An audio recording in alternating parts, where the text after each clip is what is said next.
What's going on, guys? Welcome back to the channel. My name is Anfernee, and I know it's been a little while since I uploaded my last video, but this video I want to come back at you with some new knowledge, some new possibly groundbreaking financial knowledge from one person, and I'm going to do that over a series of videos for the rest of the year. So if you missed me in the last 2 or 3 months, don't worry. I'm going to be posting so much more in the next 6 months of the year that I'm probably going to get on your nerves, and you might even end up unsubscribing.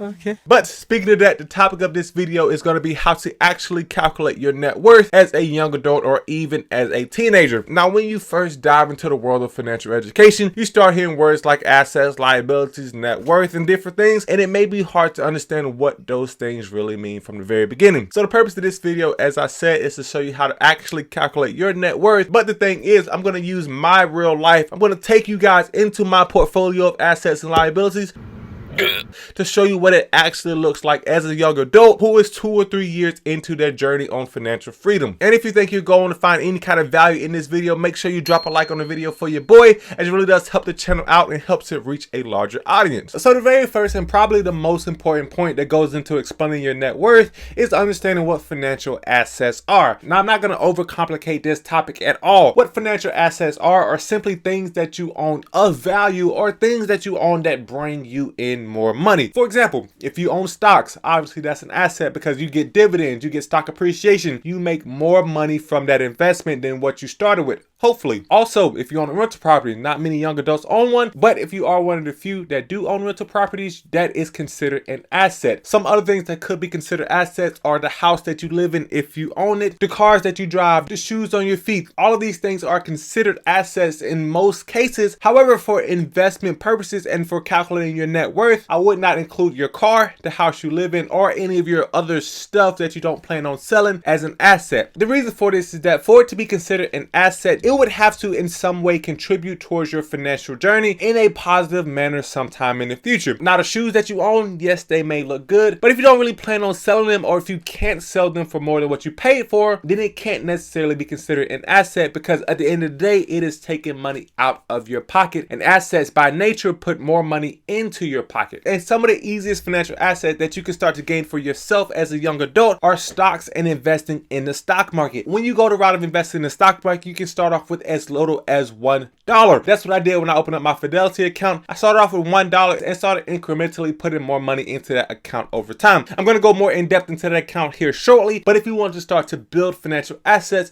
that may be one of the easiest ways to go. And also, it has one of the lowest barriers to entry to get started, because all you have to do is be 18 and be a US citizen if you live in the United States, and then you can officially call yourself an investor. So now let's actually take that deep dive into my financial assets. And to be completely honest, this was really a year where I was unsure of whether or not I want to share my Fidelity portfolio, as it has been following the overall market of 2022 and declining in value. And the reason why I say I was a little bit unsure of whether or not I wanted to share this portfolio is because for people who are just starting getting investing, people who are just getting their foot in the game, if they see their portfolio declining in value, that may discourage them from continuing to invest and continue to build wealth over time. And I was thinking in my head that I didn't want to be the reason that someone stopped investing because they saw my portfolio declining over the year 2022. But at the end of the day, I came to the conclusion that transparency was always best, and investing is not always sunshine and rainbows. So I think that it is now important to show the downsides of investing, especially in a bear market, to give you guys a realistic expectation of what to expect. So I'm going to do that here by showing you my Fidelity portfolio. And in this Fidelity portfolio, it is currently valued at about $32,181. I believe in my most recent video where I covered this Fidelity portfolio, it was valued at about $28,000. So it has increased in value by about $4,000 since that last video. And then you may ask, Anfernee, I thought this was a bear market. How has it increased $4,000 in value? Well, the answer to that question is simple. I have been dollar cost averaging my way into this market at the first of every single month, putting more money into this portfolio. So while this portfolio has increased $4,000 in overall value, I have actually contributed about $8,500 of money to this portfolio. So yes, it is declining in value. And the reason why I continue investing money into this portfolio, even though it is declining, is because I see it as getting more stock for my dollar as I continue to put more money into the portfolio. What I am doing and what the dollar cost average approach utilizes is the same method as buying a TV when it is on sale. I am buying assets even if they decrease in value because I get more asset per dollar. And because my investing style is very long term, I'm not worried about the short swings of the market because it has historically and consistently consistently increased over time. So I have done a more extensive breakdown into the accounts that contributed to this Fidelity balance in recent videos. So I'm just going to do a high level overview and say this account is worth about $32,000, contributing to my financial assets. And then I do have two other financial asset accounts. One of those accounts is actually with M1 Finance. Now this is actually a much smaller account, and I actually created this account as sort of a YouTube experiment, funding it with only dollars earned from this channel. And this account is worth $676. Now this is another individual brokerage account, but what is unique about M1 Finance is that they have a sort of pie method where you're allowed to set up investment pies, and M1 Finance will do their best to allocate the assets to those pies and reinvest to make sure everything stays in balance. So far I've been having a very positive experience with M1 Finance, and as time goes on I may start to contribute more money to this portfolio. But as far as financial assets are concerned, this portfolio is worth about $675. But moving on to my last investment account, and one of my favorite investment accounts actually, this one is called the Public app. And what is unique about the Public app is that it allows investors to talk about their investing, see how much they made or lost from different investing strategies. As you can see, this guy made about 31,000% on an Amazon play, which is insane. And overall it just allows for more transparency in investing, which I am all for. And one of the best benefits about this app is that if you sign up using the link in the description below, you'll get one free stock just for signing up, not having to deposit any money. One free stock valued anywhere from $300 to $300. And the cool thing about this actual portfolio is that it is only funded with money from you guys signing up and creating accounts. I don't think I've contributed any money. If I have, about $50 to it, and it was much bigger at one point in time, but I did take some stocks out of this account to move over to M1 Finance. So currently in this account I have about $65 worth of Tesla, about $54 worth of Amazon, $17 worth of Apple, and $2 worth of Disney, simply from you guys signing up. So if you do want to take advantage of that offer and sign up using the link in the description below, you'll be able to get a free fraction share of a stock of your choosing for absolutely nothing. But now let's jump on to the other side of the coin and start to explain those pesky financial liabilities. Now again, I don't want to overcomplicate this topic. And what financial liabilities are essentially things or bills that take money out of your pocket every single month. While assets work to bring money into your pockets every single month, financial liabilities do the exact opposite, and they take money out of your pocket every month. And a lot of the times it can be hard to differentiate a financial asset from a financial liability, because a lot of financial liabilities actually look like assets on the surface. But now it's time to take that deep dive into my financial liabilities, and it is quite a deep dive. I do have a mortgage which heavily contributes to my financial liabilities. I would like to say that most people in my age group don't have a mortgage just yet, but if you are planning to buy a home at any point in the future, is it important to know what it looks like to have a mortgage and what to expect when you're actually able to own your home. So as of right now, my mortgage balance on my house is $224,542.59 that I have to pay back to Chase Bank over the course of 30 years. And obviously that is a lot of money, no doubt about it, but the monthly payment on that mortgage, because I got a interest rate at 2.75%, which is absolutely unheard of as of June 2022, is only $1,191.28. And this is actually about $500 to $600 cheaper than what I was paying in rent before me and my wife decided to buy a house. So this big number does contribute to the overall number of financial liabilities, but in terms of saving money on a month-to-month basis, it is actually cheaper in my case to buy a home, because I do plan to stay in this location for 5+ years. Now I do have a video on my channel. If I don't, I'll be uploading one soon about if it's cheaper to rent or buy a house, depending on different scenarios or different circumstances. However, I just want you to know that in my case, and where I am staying in Birmingham, Alabama, it is about $500 cheaper to buy a house with this level of mortgage instead of continuing to rent if I know I'm staying in this area. And as far as other financial liabilities that I have, the only other significant financial liability that I have, like many other young adults in my age range as far as 21 to 29 years old, and that financial liability is student loans. Now the amount of me and my wife's student loans is about $42,000 as of the day of recording this video, $28,000 from her undergrad and $14,000 from my master's degree, which we honestly aren't making payments on right now, even though we can't afford it due to the national forbearance. But our reasonings on why we are waiting to pay those off are a big enough topic for a video of its own. So the mortgage of $224,000 combined with the student loans of $42,000 leaves us with an overall financial liability of $266,000.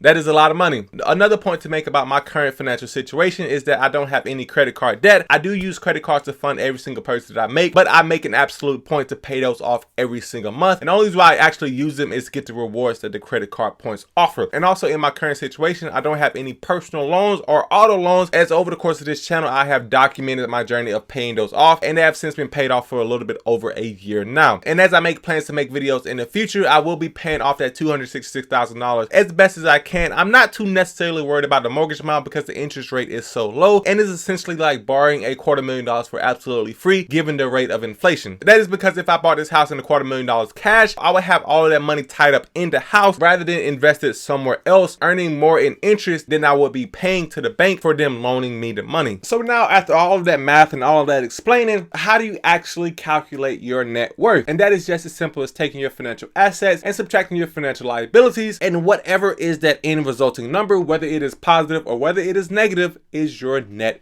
worth. Now, from a bank perspective, you can include your house in your net worth number. You can also include your cars and jewelry and all to bolster up that number. However, from a financial freedom journey perspective, from a personal finance report card perspective, you should only include assets that bring you money every month. So in my case, I'll take my net worth by adding up my Fidelity account, my M1 finance account, and my public account, and then subtracting my mortgage and my student loans. As I said, because I don't have any credit cards, I don't have to worry about that, and I don't have any personal loans outside of that mortgage. And if I do that, my overall net worth will be a staggering negative $233,729, give or take a few dollars as of today. Now, it is not uncommon for your net worth number to be negative, especially if you own a home, if you're using a financial freedom style of accounting for your net worth. If I use the bank method and include my home and my cars, my net worth will be a little bit more respectable at about $41,000 in the positive rather than $233,000 in the negative. The reason why I encourage people to use the Rich Dad Poor Dad style of accounting for their net worth is because it gives you a more accurate picture of where you are financially. If you plan to live in your house 10, 15, or 20 years or never plan on selling it, then it does not really count as an asset. As you decrease that liability in the mortgage, you will be increasing your net worth, but it doesn't make much sense to account for the equity in your home if you're not actually going to sell it and take advantage of that equity. So now comes the big question of what's next. Now that you calculated your net worth, how do you use this information in order to level up your financial situation and get to the next step of reaching your goals of being financially free, or overall just being financially comfortable so that you know you have money coming in to cover your bills and you're not at any risk of being homeless or diminishing your quality of life? So as always, I'm going to use my personal situation to hopefully serve as an example for someone watching out there. And the next step that I'm going to take with my current financial situation is try to make efforts to reduce debt wherever it is reasonable. And I say where it is reasonable because you have to take an account of interest rates. If you have a debt with lower than a 3% interest rate, then it may not be as beneficial to pay that debt off as it would be to invest that money in other assets that earn a higher interest rate. For example, I talked about my mortgage of $225,000, and that mortgage, as I said, has an interest rate of 2.75%, which means that every year that I'm paying back that mortgage, I'm basically giving Chase 2.75% of profit for them loaning me that money. However, if I had that same $225,000 invested in the stock market or invested in other assets that earn more than 2%, then the profit or interest generated from those assets would cover the interest that I owe to Chase, and then have some profit in between. And given the rate of inflation and the rate that it devalues money, a 2.75% is insanely low in terms of interest rate. So honestly, I don't have any plans in the near future of paying this debt off before the balance is due. However, moving on to the student loan balance, that is a little bit of a different story. So currently my student loan balances interest rates are anywhere between 4 and 6%, which is definitely above that 3% threshold and to the point where you should consider paying those off. However, in my current situation, I still am currently in school. Honestly, I'm just kind of dragging it out, taking one class a semester here and there until I finish, and I don't have to actually make payments on those student loans until I finish. So that gives me about another year buffer. And in terms of my wife's student loans, she's actually a school teacher, which means that she may qualify for public service loan forgiveness. So with both of those factors in play, we're sort of holding off on making extra payments for the student loans just in case any are forgiven, or just in case we can refinance for a lower interest rate. And as for right now, we're not required to make any payments until the student loan forbearance is up around August or September. And obviously at the same time, I'm going to work to gather more assets. My plan at this point is to continue investing into the stock market until the Fidelity accounts get to around the 100K mark. And at the rate of investing about $40,000 to $50,000 a year, we should be at that mark in about 1.5 years. And once it gets to the 100K mark, I'm going to start to diversify out of the stock market and then start to pour money towards real estate. And my plan for that is to get a rental property which can cash flow $100 to $200 a month. So all of these are really big picture items, and as long as I stay consistent and stay disciplined in my financial journey, I'm sure they can all be achieved in under 2 years. But with all that being said, I really hope you enjoyed this video. If you found any kind of value in this video, don't forget to tap that like button for your boy, as it really does help the channel out. If you didn't like this video, then hit that dislike button as well, because I like honest feedback, and that's one of the purest ways for me to see bad feedback without you leaving a mean comment that'll hurt my feelings. But to leave this video on a positive note, if you want to make a little bit of free money, then go down to the link in the description below, where if you use that link and sign up to the public app and just create an account, account, you get a free stock valued anywhere from $300 to $300. That's a great way to make some free money even if you don't want to use the app. However, I hope I did provide some kind of value in this video for you. And with that being said, I'll see you in the next one, guys.